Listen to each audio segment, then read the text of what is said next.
guys, what's up and welcome to another episode of the Goodcast Show. So today we have returning guest, Mr. Sivapragasam Arumugam. You have seen, this is the third time I'm interviewing him. First was from KLCC and second on the podcast as well, where he interviewed me and we had an interesting conversation. Now, he's one of the founding members of LOA Centre, and today he is here in the capacity of an author. He's authored a book, How to Be a Supercharged Family, and it is a perfect book for you to read at the start of the year. I've read it, and I found a lot of interesting tips that I can be used for my life, especially in terms of goal setting, your mood and your choices in life, and how they can spiral downwards or upwards depending on your choices and how they can affect the people around you. So without further ado, let's please welcome back a dear friend of the podcast, Sivapragasam. How are you, sir? Very good, sir. Happy New Year. Happy New Year to you, and may the year of the snake bring you. No, yes. Coming from right. Yeah. So again, I mean, I like this book. I think it's very much pertinent for some. It's important for someone who wants to change their life, definitely, right? Set a goal and all that. But I just want to get, firstly, just a brief understanding about your decision to write the book. Okay. Why did you think this book was needed now? The reason why we wrote this book is basically, as I wrote at the back, our education system is going through some sort of challenge. That's the reason. When I saw my kids were growing up, I was having the capacity to experiment things. So that's when we said we should do something. They can still go to school, but after they come back, we do something else. And we started teaching them on all these concepts, which actually we got to know from Michael J. Logier, which is the 1/3 of the book, which is called Law of Attraction. When you read, you would know. And Michael, when I first went there, it's just interesting. I actually didn't know why I was going to Vancouver. I know I'm going to get certified in Law of Attraction. And next thing he asked this question, what are you going to do with this? I said, I don't know. I'm not a trainer. And the next thing went on, I just told him that I'm just going to go and share this with my family and see where it goes. Now they're all big kids. Now we can see the fruits of the labor that we put in. So it was all spurred because of the education system, and we wanted the kids to go out and be accepted in this world, and they can actually add value to this world by doing certain things. That's the reason why we started. That was the pain point. Okay. Yeah. Now, again, I mean, I like the part of the book that talks about goal setting. Yeah. And I myself have had a bit of an experience with it when I remember when I think several years back when I tried to just write down my list of goals for. I don't do yearly goals, but I just list of goals and say what you want to achieve. And it's interesting when you write down and you are very detailed about your goal, it gets harder and harder to write. Yeah. It's sort of its own filtration system, right? So, but before we get into that, I would love you to narrate this thing for the viewers, something that's featured in your book, which you term the Pike syndrome. So please, can you please? I loved it. The Pike syndrome. You also use the elephant story. This is basically on the limiting belief. There was an experiment done where a pike was put in an aquarium, and it was basically swimming around. And then when it started seeing another fish, it was getting angry. And then they put what you call a block in between, and the pike didn't see the other pike. So it's basically what it talks about is on the limiting belief that we have. When we see certain things, we tend to go with that. And similarly, there's another story which we didn't write in this book. It's about the elephant. Both these stories basically talks about limiting beliefs. Elephants, if you would see, there are cases where elephants die in circus. What they find out is basically their foot and the chain in the circus. And why did this gigantic elephant didn't move, right?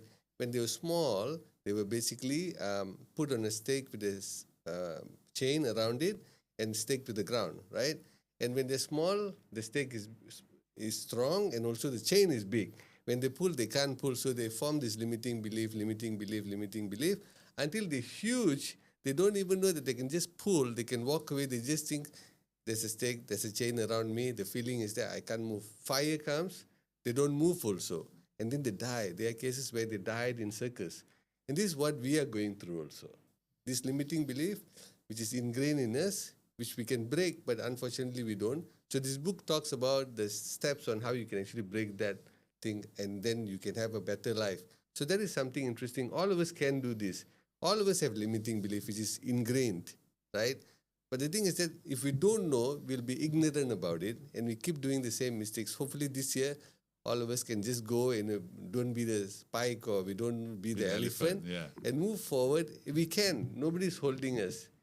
But in your experience, what are the examples of these limiting beliefs that you have come across? Limiting beliefs, when we do coaching for the clients, there's the way to catch someone who has a limiting belief is the word because. I'm able to do this. I'm unable to do this because the moment they use the word because, there's a limiting belief. So if you're having a conversation with some people, they're always about because, then you can know that they have some sort of limiting belief. Okay. And you can actually go and help them to break it. There are steps to break it. And it's actually gradual steps. You can't just say, hey, do this. That's the problem with a lot of people out there. They tend to give free advice and walk away, but they don't give them the processes. The processes is what that basically breaks down the entire journey one step at a time, which if we don't take, if it's too far ahead, that's the mistake that people do in goal setting when you are talking just now. Goal is in the future. It's not here right now. The future, when we think about our goal, close our eyes, we get very excited, but it's not here now. What we need to do, we need to borrow the spirit from the goal in the future and bring it to the now and get excited.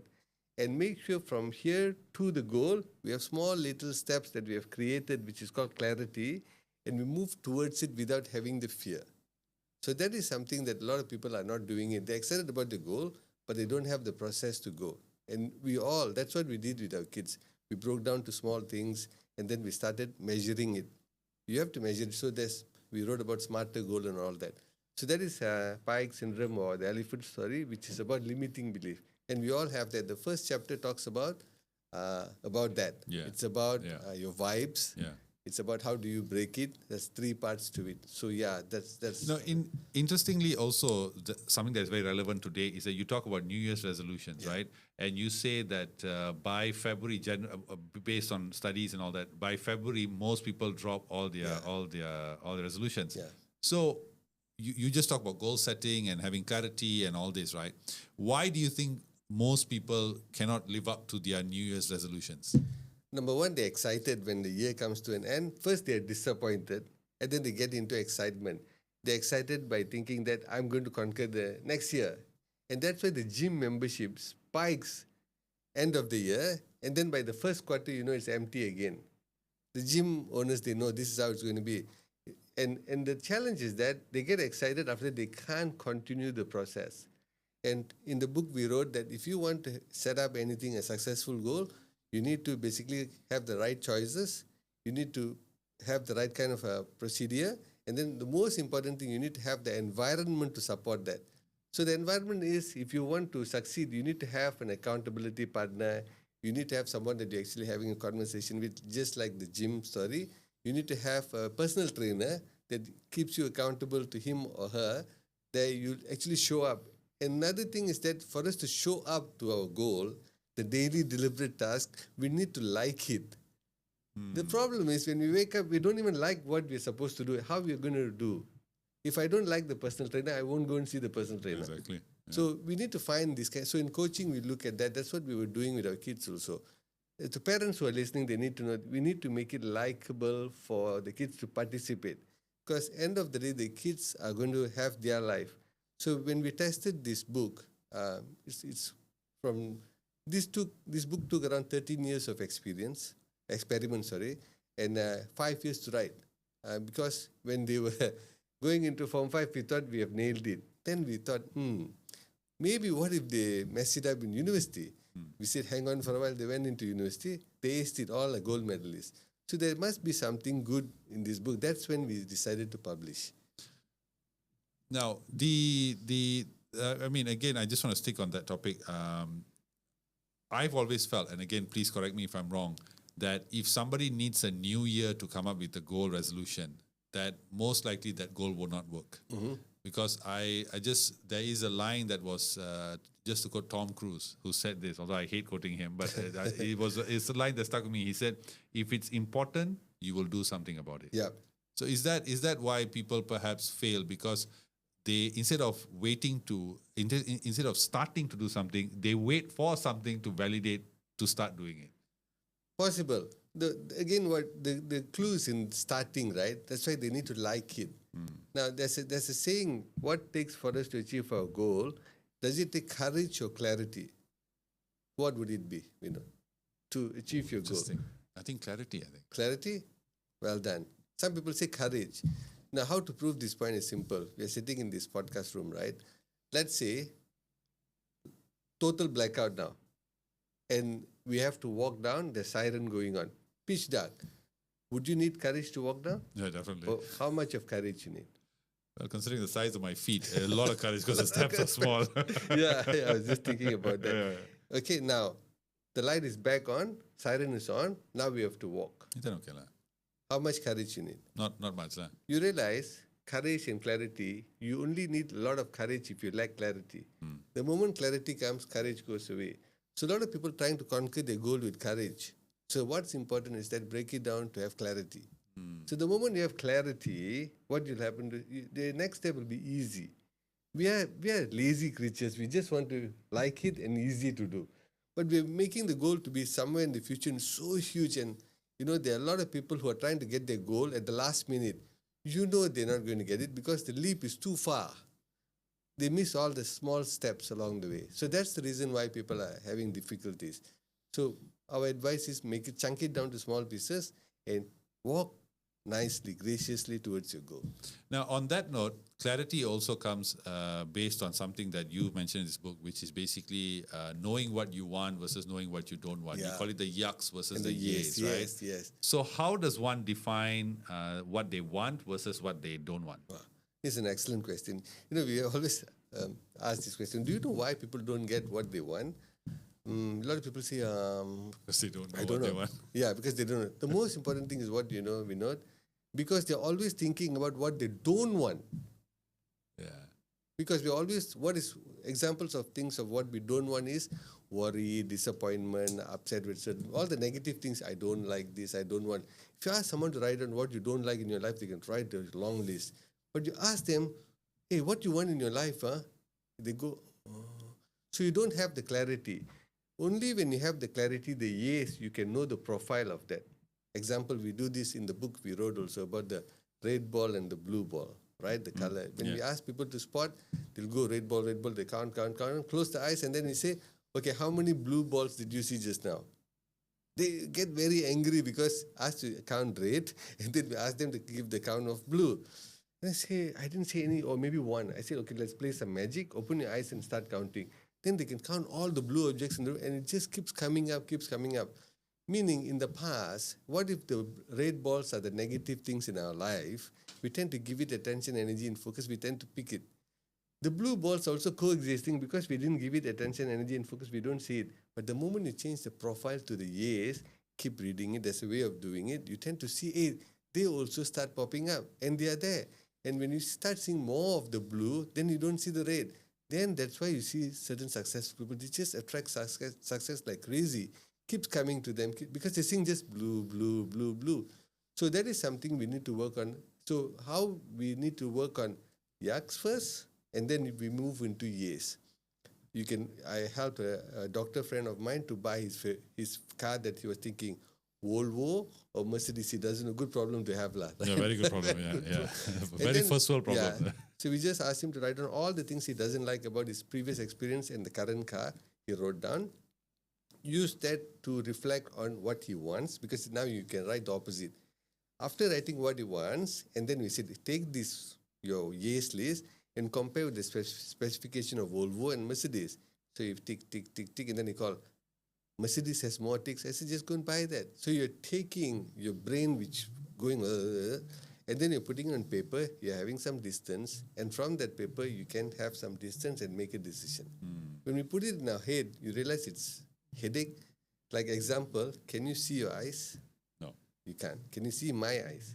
The reason why you can see my eyes is the distance. Now, if anything at distance, you'll be able to solve it. But when it's in you, you can't. Same thing, our thoughts. It's in us. There's no distance. So you need to put it into writing. So yucks and yes helps on that.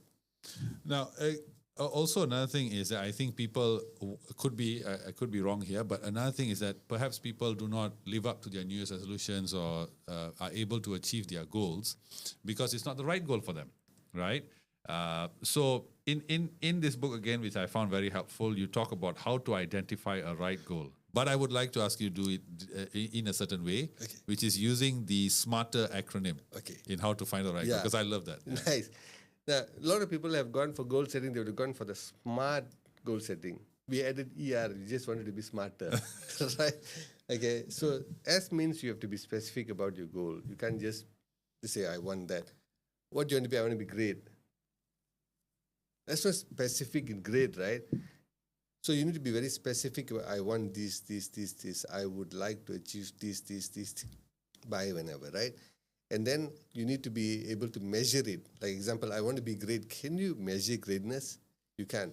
You have to make it as, like example, in my life, I wanted to have a better relationship with my wife. So on the relationship part, we wanted to make it measurable. You know, how you measure relationship. So we said, okay, we're going to go on a 52 date nights. So every weekend, we're going to go for a date night. Right? Not like sending the kids for tuition and then you're sitting in the car and having a chat. Really going for a date night. Out of that, we completed around 70% of it. So we know we achieved that. Now, so we are able to basically measure things, means it's a goal. That's M. A means it must be an attainable goal. You can't be setting up some goals that you're not even going to go. Like example, a duck wants to learn taekwondo. Why a duck needs a taekwondo, right? I mean, if the duck really wants to, it has wings, it can fly and kick fine. Yeah. All right. So we need to be very, because you must understand we only have that much of time in the year. We have to be very frugal. We have to be very selfish about our time. So that is basically attainable. R is basically, it should be a realistic goal. Why? You know, you can't even walk and climb the small hill there. You want to go to Mount Kinabalu immediately. Why? It's not realistic for you. You need to make it realistic. That is R. R, T. T is basically, it should be time bound. Time bound means you must have a deadline for it. There's a thing called Parkinson's law, where he talks about if, let's say, not the guy with Parkinson, he worked in UK on I think in the civil service. He says, if you take a work which can be finished in a time frame, let's say in 2 weeks, if you don't finish it in 2 weeks and you prolong it for 2 months, the remaining time from the 2 weeks to the 2 months is stress. So if you bring down everything close, you tend to put priority. So we teach 2 things to our clients, which we didn't write in this book. 2 principles we need to hold by is Pareto principle and Parkinson's law. Both works hand in hand. One is you take the top 20% of what are the things you want to do and focus on it and use time bound to press the time so that you don't procrastinate. So people don't do that, they just go. So that's basically time bound. E is what very important in goal setting. It should be emotional. So emotional means you should be, you should have that fire in your belly to get it done. Otherwise you'll give up. Like example, you ask why people, give up. Because the fire is not there. So we do 2 things here. When you read the book, you would have seen we gave the analogy of the Twin Tower and also PPICW. Alan Pease wrote this in his book. PPICW talks about why did you pick a purpose? Why did you pick that? Why is that goal really important? What are the consequences if you don't get that goal, and will it worry you? When you have ticks for all that, then you have a good goal. Otherwise, we'll tell them you have a bullshit goal. Because the moment we put a bullshit goal in our time frame, the time is to be on it. That time will pass. If you put nonsense there, you'll get nonsense output. If you put good things, you get good output. So all these things are important when you're looking at that. That is basically emotional. Last one is R, reward. People think, okay, I achieved the goal, I get the reward. The reward that we're talking about is the milestone reward. Example, you're supposed to make 10 calls for the week. Okay? The moment you hit your 10 calls, what you do is that I'm going to go for a good movie. Go for that small things. Or I'm going to take my kids out for dinner. When you hit 9 calls, deprive yourself from going for that. And knowing that the kids understand that you didn't hit your goal. So one of the things that we also wrote in that book in goal setting is inclusion. A lot of people don't include their family in the goal setting. everywhere you go, it's very personal, especially in career. This is my KPI. Why should my family know? I had the day coaching session with a higher level management staff. We had this discussion. See, the thing is that, do you know why people don't want to include their family into the goal? What are your thoughts? Maybe their fear of being embarrassed or fear, shame, or maybe Shame because? they may not achieve it. Brilliant. Yeah. Because the chances are they're going to miss the goal. Why tell and be embarrassed about it? So keep it to myself and fail. Yeah, exactly. So nobody knows. So the moment you include your kids, like when we included our kids into our goal, they tend to be the eyes looking at us. Hey, you're supposed to go out and do this. Why you're not doing it? Remember, if you do this, you're supposed to go out and do that. So it's all connected now. Same thing we use with them. So that is something in the goal setting which is important when you're doing a smarter goal. You need to be able to have the E and R and enjoy the process. When you have your goal every end of the week, you have got your milestone, have a reward. You get excited to go for the next week. Yeah. Now you're chunking it down. So that is some portion of the smarter goal. You also talk about in this book how to conquer each day as opposed to taking it long term. And I Yes. think sometimes I heard this from another person as well, where they talk about instead of having long term goals, you may have a long term goal, but you have to have short term goals in between to reach there. Yes. Right? Yes. Do you think that's the reason why a lot of people also perhaps do not achieve their goals? Because it's always like, I want to do this in 2 years' time or 3 years' time, and then they just forget about the in-betweens. Majority. Majority do that. Majority. Because that's the problem. You look at any corporate, the KPI, if they don't meet frequently, if they meet only end of the year, chances are most miss ready. So when do you have course correction if you don't meet in between? So you must make that goal to be very small. I'm talking about the process. So each process can be a goal by itself. So when you chunk it down to small pieces like what I was sharing just now, that gives you clarity. The moment when you have it small, then you'll be able to conquer it. When it's big, like a good example is if let's say there's a flight of stairs, 10,000 steps, okay? And I'm going to go and take the steps. The moment I put my leg on one and then I look up and say, oh my God, there's 10,000 minus one now. I have to go on 9,999 steps. I'm dead. Gone. If you go with that, you will not climb until 10,000. So what you need to put your head down, and that's what we talk about in the environment 1 on gratitude and celebrating closeness of the match. The moment you conquer one, I've done one, I'm super excited, I've conquered one. And then worry about the next one and celebrate. People are not celebrating the processes. People are wanting the result. But the exciting part is the process. Michael Logier I call him as my guru in a sense where when it came to law of attraction, he's the first person who taught us on how to, that's why the book is forwarded by Michael himself. Because he saw the growth of our family, the kids, how they're doing well and all that. He said, okay, I trust you guys are doing a good work. I'll forward this book. And he coached us on how to write this book also. So he likes dim sum, how to make dim sum. So the exciting part is that he likes to celebrate. He was going dim sum, yay. And then our former partner's uncle was the executive chef in Renaissance Hotel. So we got the dim sum thing set up. The next day he was going dim sum. We were also dim sum. The day came, so we went up to the first floor where the dim sum place is there. We were waiting outside for the door to open. He was just standing there quietly. I said, Michael, we are here to do the dim sum experience. Yeah, I know. Why aren't you excited? I'm here already. Because you already got it. Just like when you wanted to get your car, you get car. When you get your car, next. So the process is more exciting than getting what we want. So why not we fall in love in the process then? Because if we fall in love in the process more often, we have better hormones in our body for healing, for getting people together. So many things we can do. But because we're hijacking ourselves by putting ourselves where in the distant future, we're not living in the now. Another tip that you also give is to, I hope I'm quoting this correctly, you say that you need to write your goal in totality. Yeah. What does that mean? Meaning if let's say you want to achieve 100,000 a month, okay, that's your goal for next 12 months. Equals to 1.2 million. 100,000 times 12 is 1.2 million. It's better for you to write 1.2 million by end of the year rather than I am achieving 100,000 per month. The reason is, although it's, there are months you might miss. Okay, so I think that falls under making the goal attainable. Attainable. Yeah. There are some months you double it. So because you didn't get that month, you get rejected.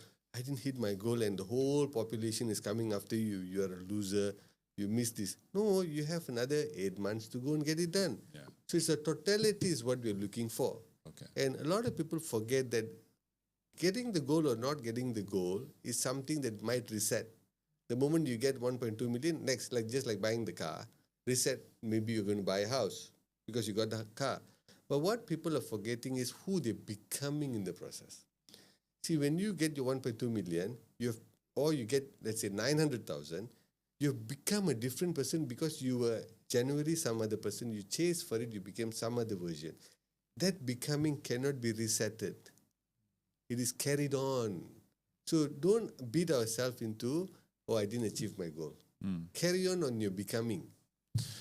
Also, you recommend people to do goal audits. Yep. This is very interesting because I've never done a goal audit. So now I'm just curious. If I think this, because just from personal experience, I think this is something I learned from the time I was young till now, that it's okay to say no. It's okay to cut your losses, as they say, right? Yeah. Of course, when you're a young adult, you have to do everything and all the kind of things, right? When you do a goal audit, how do you know when, okay, maybe this path is not for me? Maybe I took a wrong turn. Okay. Is that even the right thing to do? See, that's the thing about goals. You need to have an audit, because if you don't have an audit, you will not know where you're heading, right? Just like, my heart goes out to MH370 passengers and the families, right?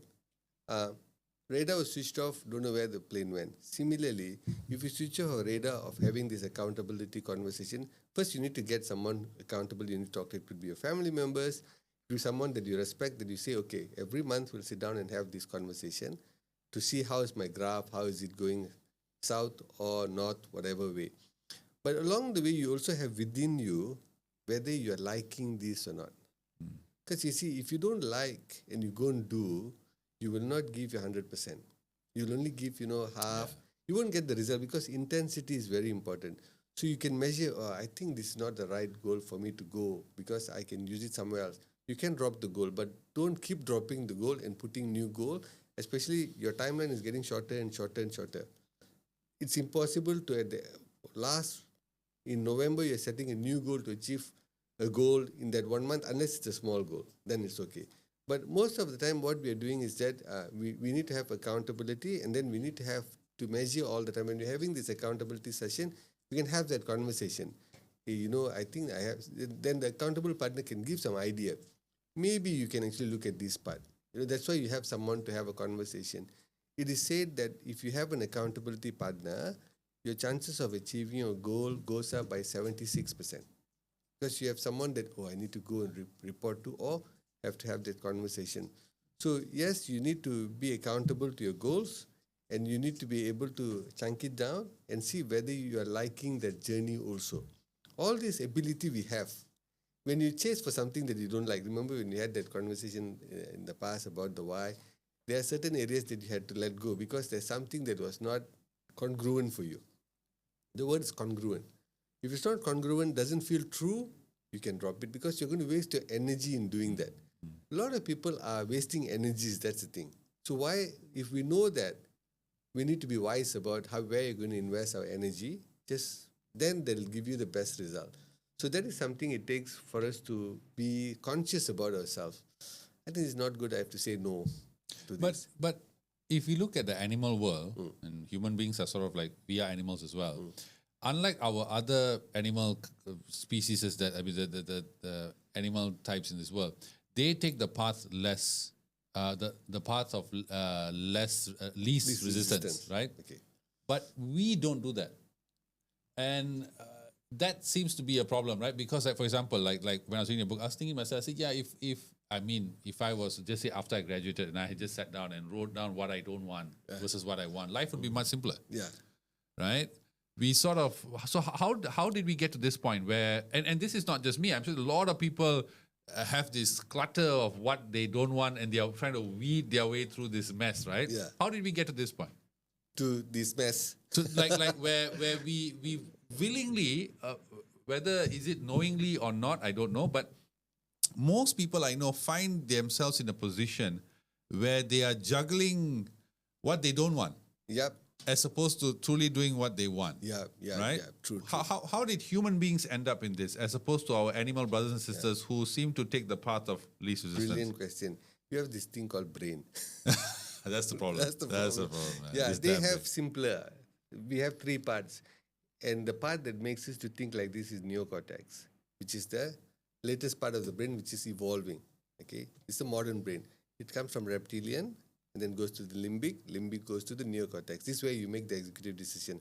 So one of the things that we realize in our kids, somehow, thank God, because we had some time, we were doing some research. It told that for a brain to fully develop, this is done by written by psychologists and neurologists. It takes approximately 24 years to 26 years for the brain to fully develop.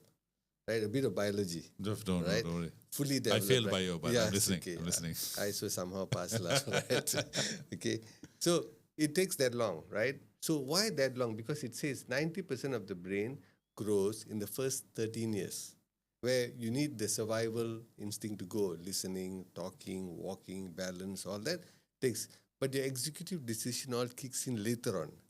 Okay, that takes another 12 to 13 years to grow for the next 10%. Just imagine. That's why I'm sure you and I and audience who are listening here, when we were teenagers, we did so many stupid things that our parents said don't do, and we went and did it. And today when we look back, we are like, oh my God, I did all the nonsense, but it was fun, right? We do that. Meaning we did that during the time where the brain was not fully developed. So if every one of us understand that biology, then we won't be pouncing on our kids, where the brain is not fully developed, but we are trying to have an adult conversation on the 10% which has grown. Executive decision, how come you're not doing this? How come blah, blah, blah, blah, blah, blah. Doesn't work. They're like, they're hearing blah, blah, blah, blah, blah. They don't understand. So first we need to understand. So back to the brain, we have this brain. Our brain works such that we are more prone for negative. Okay? What's the weightage? When you have a negative things happening, it takes 3 positives to make it to go neutral. Okay? So such that, why is it negative? Because we are a survival creature in the beginning. So our brain picks on lack and attack. Example, we're sitting here in Gaza Strip, let's say there's a boom bomb going. You think we'll be having this conversation? No, of course not. We'll be like running, like an attack. I run. So it's always looking for that for survival purpose. When you are able to settle that, then only you can go to the next level, just like the hierarchy of need. You go to the next level. When survival is not taken care, so we are prone for seeing negativity. Example, when you go, Malaysia is known for this traffic jam in highway where the accident is at the other side. Yeah. People, why? Oh, I'm such a positive person, I need to look forward only. Then you rubberneck and see. You still see, and you hit the brake, cause traffic jam. Everybody is doing that because our tendency is to look for the lack and attack. So if our tendency is like that, to have lack and attack, then that's why the majority of the people are in lack or attack kind of situation, road bullies, not getting what they want, this and that.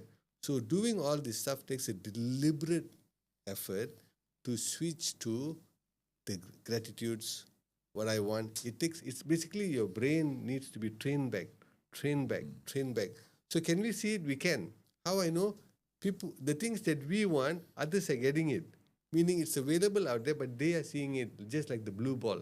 They can see the blue ball. We cannot. We can take it as matrix, it's a red pill or blue pill, right? So they can see that because they went to that program.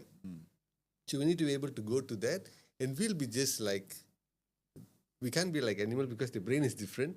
But animals, you have a dog, it's interesting. You can beat that fella up, okay?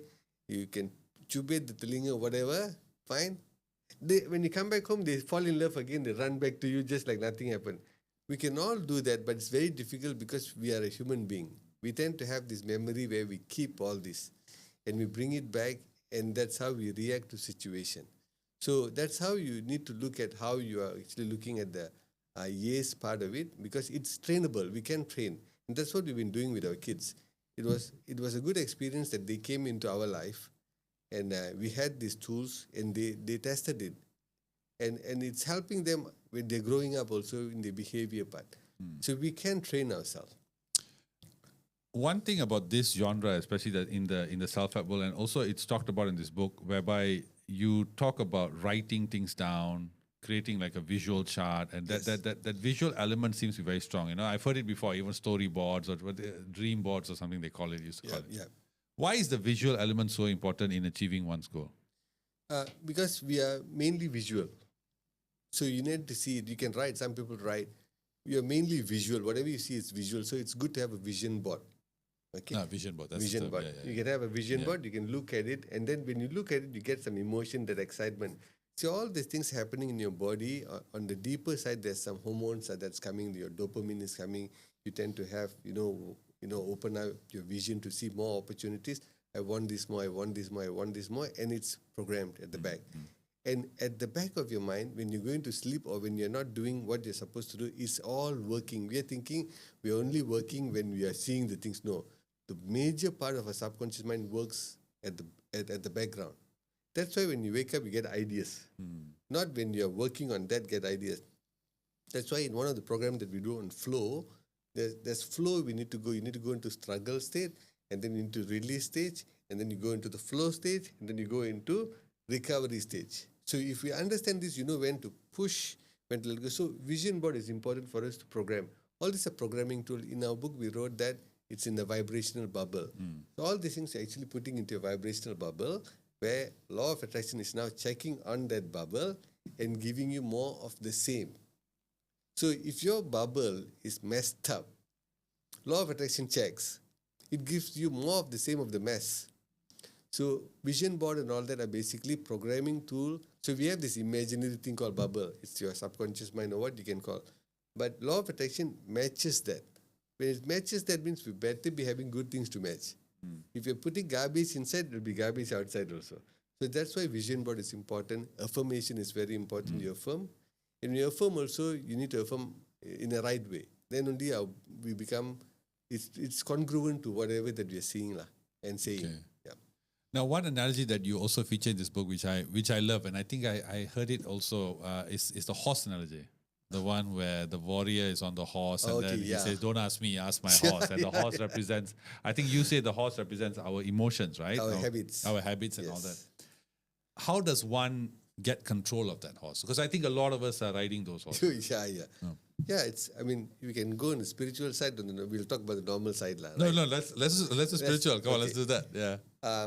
If you look at the Mahabharata and all that, there's 5 horses that runs.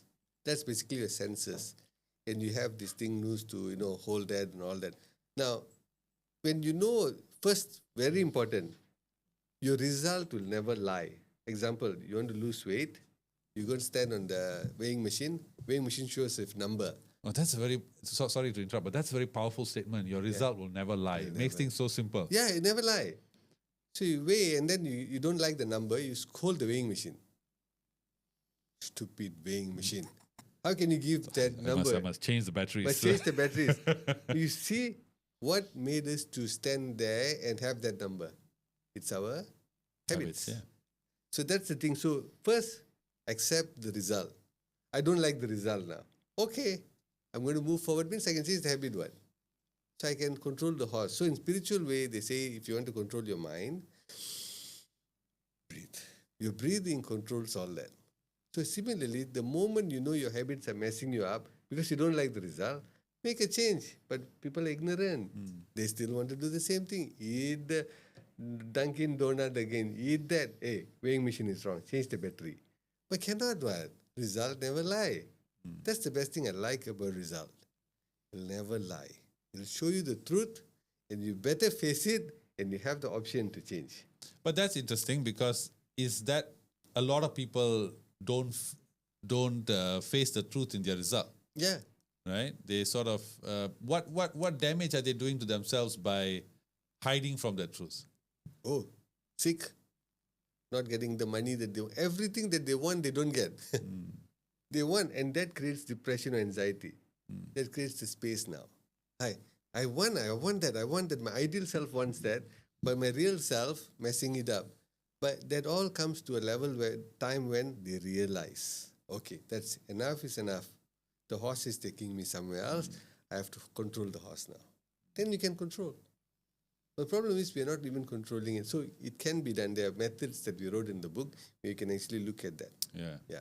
Can work. Another analogy that I love was the one of the guy walking. I think he's the spiritual guru walking with his student, and then he asks him to uproot trees. Yes. So it goes from a plant and weed, and then he gets to a big red oak tree, right? And he says, "Oh, how am I going to uproot this?" Right? And then you say that's a metaphor for your habits, right? How it goes on. Now I would like to play. So I was supportive, but I wanted to defend some people who maybe are doing things without knowing that these habits eventually will be hard to uproot. Such as, for example, regular consumption of alcohol. Okay. Right. This is they consume it and they think it's just I'm having fun with my friends and we're having a good time. The camaraderie, wow, amazing. And then till it gets too late, they're older and it becomes a habit that they can't. They're seeking and all that. Yeah. Is there a way for them to realize what they're doing is wrong? I mean, that they can sort of stop themselves and go, oh, wait, are there signs that they need to be looking out for to come to that realization? The last minute will be in ICU, right? Or the doctor that's says, too late, right? If they survive an attack, then doctor says, hey, you better change. I've known people who changed. 180 degrees. Some people say 360 cannot you go back again. Exactly. Yeah, that's the wrong English that they use. Yeah. Yeah, 180 80. It's not 360. Not Guys. 360. It means you go back to what you're doing. I always, when I hear that, I'm like, I want to correct him, but I know what he means. I know what he means. Yeah. Yeah, it's a metaphor of 180, right? So, yeah, that's too late. But then again, if you have the consciousness to make it right, here the word is consciousness to make it right, then make it right. But then again, if you come out of it, and then the next thing is that you go and mix around the same gang, environment, like when we wrote in environment 2, environment takes you back again. Like I give you a story here. Let's talk about alcohol, right? Are we okay for a story? Please. I can't wait. Okay. This guy was trying to get out of being an alcoholic. Okay. So he called his butler, rich guy. He took the lock key for his wine cellar. He said, take this, hide it. If I ask, don't give it to me because I want to be sober. So the butler had a hard time because, he went cold turkey, asked, threatened him, all that. He didn't give. Over time, he became such a guy who can control anything. He doesn't drink, friends come, bring water, serve, because he still has parties and all that. Then came a time that he was like, oh, I can handle this. Many years already, I don't drink this and that. Butler, bring me the key. I will not use this key. And then he took the key and then he said, okay, why not? I just opened the cellar. Can open after a few years. And then they opened and they said, this doesn't excite me. Maybe I'll try one. That's never a good And he came back to environment. He should have just moved away, not be in the same place or destroy the bottles. Environment is not there to support him. So we need to be very careful of the environment that sucks us back again because environment is, I call it the thief there. If you have thieves in there, does thief come into your house screaming, I'm going to rob you today? No, subtly they come, they rob you and go. So we need to be very vigilant about all this. That's why we need to have the consciousness, okay, this is going to take me to a bad place. I need to cut this off. That's why saying no is very important. Shortest sentence in the world, no.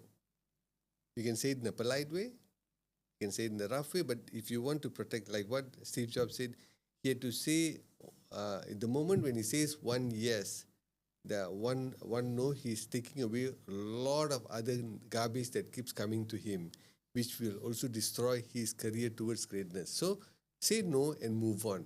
We know our life is going to be at stake. Don't go into that path. But it's very difficult in this world if you keep being in that environment. On that note, say for example, if I were somebody who came to you and I told you, look, I have problem A, B, C, D. Say for example, since you're talking about alcohol, say I spend too much, I'm always out at night, I'm partying too much after work, blah blah and all that. And I know people like that, but it's hard to talk to them out of it. Yeah. Then you tell me that, look, it's your environment. Yeah. How does someone leave that environment that they have spent decades in, friends they have known for years, Yeah. a comfort that they enjoy. Yeah. How do they leave that? Very difficult. They must decide. Decision is very important. There are three ways to increase your performance. One is you decide. Okay. Next one is you find a resolution for it. Third one is you're pathetic. You're right down yuck, where you want to bounce back. That's the most powerful place to be. So if this person has been in a situation where I'm done, my health is at stake, I want to move on, it's good to have a conversation to bounce back. But the most important thing is you need to be, if you can, since they're coming to you, you should be able to support them to create a new environment, new habit patterns. And you need to be there to reinforce. Slowly they turn around and then they realize, okay, that's fine. You realize, I've seen someone who recently said, the person is alcoholic. The only thing I could do in that short moment is that we gave a reset app and said, just hit what you want, because reset app helps on the neuroplasticity. Just hit. One day, nothing. I said, you are a doctor. If you tell your patients to take medicine, if they don't take, what does that mean? They don't care about themselves. Okay, I'm asking you to do this 3 times a day with the notification. I sound like a doctor now with the reset app. Exactly. Okay, he said, okay, fine, I'll do it. Okay, 2 days, 3 days, no sound. I said, okay, fine, I'm not going to go and call. Third day, boom, came. I want to have peace in my life.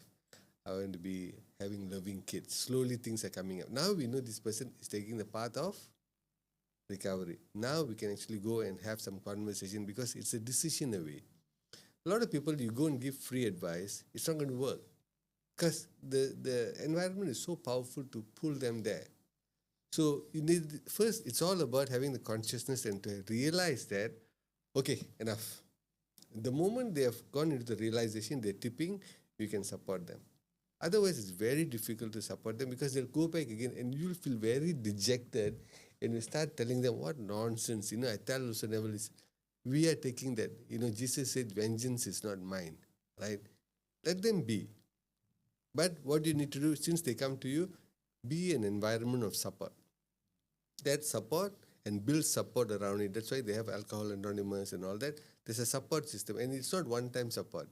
It goes periodically because these are habits that we have built and they are all ingrained into our mind, the memory, and also into our skeletal system. Nowadays with phone, we have this habit, right? The phone will be there. You're not supposed to use the phone, but suddenly your body will twitch to take the phone. Yeah. It's your involuntary, which we started from volunteer first. All that thing we created. And for that, to go cold turkey, you can't. I always tell my friends, have you seen, I think we spoke about this in our KLCC podcast, Emily Rose. Yes. If you want to see a kid being possessed by some spirit, you just go and take the phone from the kid and say, I'm not going to give the phone to you again. They'll just go berserk. Yeah. That's the horse. That's the habit. Because who gave that thing? We gave it. But if you want to take it, you have to wean it through. You can't just cold turkey about it. Some can go. Depends on the severity of their problem. ICU, come back, cannot drink, cold turkey. Or some suddenly they had a flash of their family coming, cold turkey. Something would happen for them to turn the new leaf. If, let's say, someone is coming voluntarily, then a lot of support must be given. It's all a decision away. I've always wondered about this AA groups and all this, and all. Is it difficult for some habits to be just discarded forever? Are habits different in that way? There are some habits where the sort of like the monkey keeps trying to climb on your back again and again, and then that's why you need that support structure. Is that because, like, if, for example, if I'm a person, I know that I may have tendencies of addiction, right? I would myself, then once the habit is thrown away, I say, okay, I can't dwell in this, right? Or sometimes it'll be tough, but I can't. Yeah. Is there a difference between habits that some are more gripping than others? Habits are basically our creation. It's all programmed. And that's how it picks up. Brushing teeth is a habit we picked up. It was difficult in the beginning, and then we started brushing. Today, we all brush our teeth and we come, right? And we don't even know how we brush because it's in the subconscious mind. Similarly, the brain doesn't pick up good or bad. Everything's a program. This is a machine that runs it. So from the outcome, if it's bad, that's when we reprogram it back with the tools that we have written and all that. You reprogram it back to move away, and that will tell you whether you're moving away. The result will tell. If, let's say, you're sick, blood test will tell, right? Or ECG or whatever will tell. If the result you want to change, you can change this mechanism, and one way to change this mechanism is through habitual practice. Habitual practice. Now, talking about habit is a big thing, right? See, first we need to go to the root cause of the habit. What triggers that habit? Right? Question is, if we know what is triggering the habit, let's say alcohol bottle is there, that's triggering me, I drink when I'm with my friends, trigger. So then if we know the triggering point, then we need to keep away from the trigger. The moment you take the trigger and smart swap, I'll give you an example. Before the year 2000, I was smoking. I was smoking like 28 sticks per day. Why 28? 214. Ridiculous, right? You can buy just 20, right? Yeah. Why 28? Why 28? Because 214. Oh, wow. Yeah, the 14 pack. The Yes, 14, I remember that. Yeah, the 10 pack. Yeah. It was cheap that time. Yeah. And then I had my own medical scare and all that stuff. We'll leave it to another day. But after that also, I was still smoking a bit. So then I read this book by Anthony Robbins. It's about your neuroplasticity. It's about how you do smart swapping. So I was thinking, okay, we have that many neurons and they're all neural pathways that's running, boom, boom, boom. It's just automatically going. So you don't replace it, take out and put another pathway. Now you're going to use the same highway for something else. So now I wanted to program, okay, smoking. And smoking only comes during certain time, trigger time. After eating a nice nasi lemak, there you go. Oh, Awesome. Awesome. You can make rings and all that. Awesome, right? Okay, you did it? Yeah. You know about it. Yeah. Okay. So during that time, or you go to toilet, during certain time, or when you're alone, it comes. So what I did, I said, okay, I'm going to smart swap it to eating. So whenever I feel that urge, eating time, like you don't smoke, right? When I go to toilet, I can't be eating, right? I can't. So it didn't work, but I was putting on weight when I was eating more. So then I said, this is not working. I need to smart swap with the other thing now. Then I said, okay, maybe how about I smart swap with reading now? That eating, I smart swap with reading. The triggers, the feeling still comes. When I'm sitting alone, the feeling comes, but I take out my phone and I read now. So I smart swap it. So the whole idea about coming out of any kind of habitual thing is for you to smart swap. And that takes repetition by habit building. And the environment must keep away from smokers. I kept away from smokers after that. So I don't go near, a smoking place. I don't go there, I go to another place. So then slowly, they stop inviting me also. When I'm in university, they used to tell this thing, ayam berkokok di atas pokok, kalau boleh minta sebatang rokok. Then they come. So all these ways, so I kept away from all the ayam and the pokok. Yeah. Okay, so I didn't have pokok, I didn't have ayam. So basically, see, these are things we need to know. It's triggering me. It's not helping me. Result doesn't show well. Then I should keep away from the trigger. Because my eyes seeing it, my senses, remember the 5 houses? They're picking that. So I need to keep away and use that horse. I can replace the horse to pick on other things, which is golden choice we call. This is a golden choice. In the book we wrote about golden, grey, toxic choice. Golden choice means it'll make you to feel good and your transient effect also will be good. Like example, what we're talking about, when I can keep away from that, my future will be looking better. I'll be fit, I can conquer the mountains, this and that. But if I continue doing this, my future won't be looking good. So if you can understand all that, one of the beauty about a human mind is it can do non-destructive testing. You can sit here and you can visualize everything for no cost, rebuild everything and break everything and come back again to see whether we should do it or not. So if we have that ability that God gave, why aren't we using it as our superpower? That's the thing we need to cultivate in ourselves. How important are the people in our environment? How do we know those who we need to kick out and those who need to keep in? Yeah. See, when I was talking to this group of refugees, once this lady from Ethiopia, I was like thinking, Ethiopian, pretty girl. We have this, our own Stereotypes. stereotyping. Wow, and she asked a very good question, how can I get good friends? Because to be in a refugee thing, it's not easy. A good friend, basically, number one, you can connect. Lah, and they would want to help you to go where you want to go. So if you want to have health and they're supporting you to get health, good friend. If they're taking you down, it's not a good friend. So these are small little things we can see. Lah. So they should be genuinely helping you. Hey, buddy, rather than going there, why don't we go there?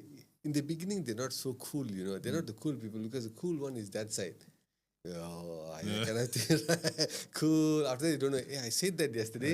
I didn't even know. All that not very cool. Yeah. So these are things we need to know. We tend to take the path where maybe it's not cool, but we need to see if I take this not so cool path, will my future look cool? Future looks cool means my mind extrapolated it. Oh, it looks cool, then I need to cultivate these kind of friends. Talking about friends, I don't know who said this. You are basically the sum average of 5 of your friends that you hang out with, right? So if we know that, we should hang around with better people. In spiritual, this one, they call it satsang. You need to put yourself into the right group of people where they will elevate you to the next level. Yeah. Lock with the next one. They'll bring you to the next level. That's why you need to look at who you're mixing around with. Are they taking you to where you want to go and they're happy? Hang around with them. They will carry you. Rising tide, rise all ships. But it doesn't pick the ship. Titanic, you're too big, you wait there. Sampan, you go up. It doesn't do that. It takes all up. So we need to be with the people who are rising. We go with them and grow. That's why they say when you want to build businesses, be in networking groups. Like-minded people. They lift you together. So that's what we need to do. Like, I think at the corner there's an amazing group of people get together. I think they're from insurance. They all get together. They talk about all positive stuff only. Just imagine what's going into your subconscious mind. They come out, insurance, what they do. So that's things that we can do. But we're too busy doing other things, like what you say. We are looking at all the things that we don't want. We're not seeing what we want. That's true. So, I mean, let's talk about you now. We've talked a lot about the book, but I think through this book you're also doing some amazing work now with B40 communities and all that. So maybe please share about that and how we can help. Sure, Vinod. Recently, my daughter Kavita, she 2 years ago won the pitch in USM, and we started this project called Head Start Academy. Our Head Start program we started long ago. Our kids were the first guinea pigs. We saw a very good result, and what anchored them is the behavior part, which is not being taught in school. And that is being carried on even right now in their professional work. So what we did when we pitched this, USM liked it, and then we went on to build our own job portal where the kids will go through 1 month of program. After going for this 1 month experiential program, we will collect their data through our app, which is the Reset app and the My Huddle app. My Reset app is about their mental happiness. My Huddle is about their time management. That data will be placed in our job portal where employers can see the kids, who they are. They can choose with this kind of data. 3 data will give the happiness data, their communication information, and how they are with their time management. These 3 important things are important for kids to be hired by the employer to go to the workplace, and then they get good raw material coming in where they can communicate, their resume is polished, all that thing is prepped, and they will go into the job. And this is one way of us to do nation building. That's what we're doing. So what initiative that we're doing right now is that for 30 books being bought, we have sponsored quite a few, around 20 families we have sponsored.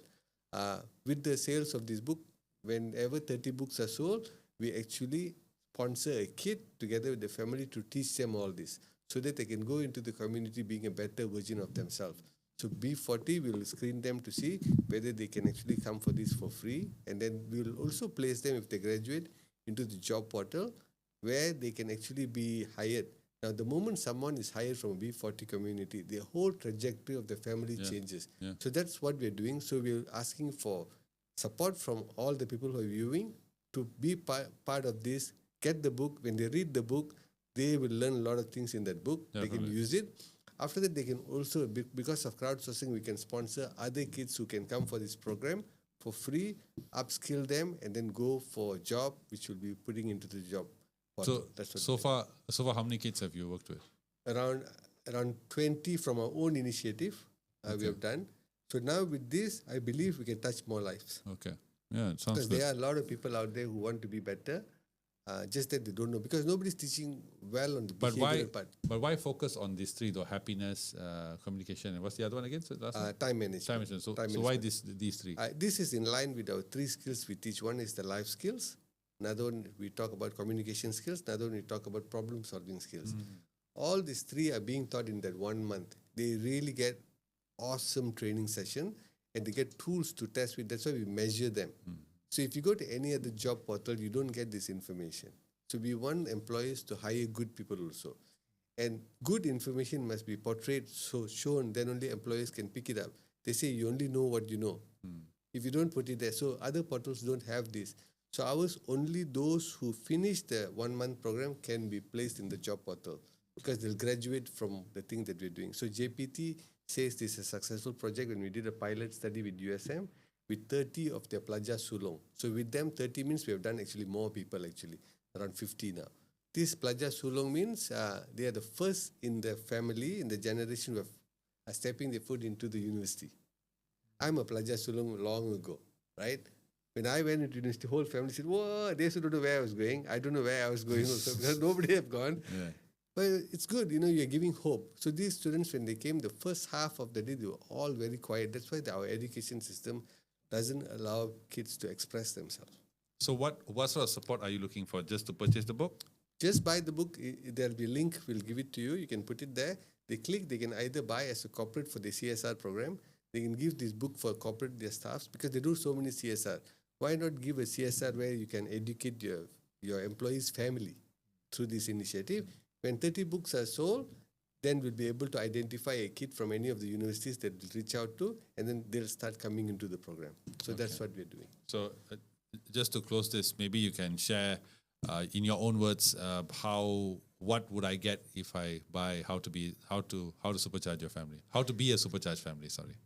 When you buy this book, what will happen is that you will know first how to supercharge yourself. And because you are supercharged with positive vibes, you'll be able to create the ripple effect to your family members. And with that, the chain reaction begins. The family member will pick it up to the community and everybody will start changing along the way. So our goal is to make this world a better place. Nice, perfect. So guys, the links will be in the description. I myself have read this book. It's a very nice book. Very, very useful tips are shared on how you can set your goals, manage your time better, manage your family, your mood. There's a whole lot of tips here on this book that you guys can really use for year 2025 and the coming years as well. But so I'll be sharing the links. Please share the links. I'll share in all the videos that we share on our YouTube, TikTok, Instagram, Facebook, and all that. So the book is called How to Be a Supercharged Family. There we go with Mr. Sivapragasam. Thank you so much for being on the podcast. Thank you, sir. Thank you very much. Thank you very much. It was really fun. Hopefully you'll come back on again for number 4, appearance number 4. There we go. We'd love to. So thanks, guys. As always, please share your comments, likes, please share the videos, and as always, subscribe, and we'll see you all soon. Bye.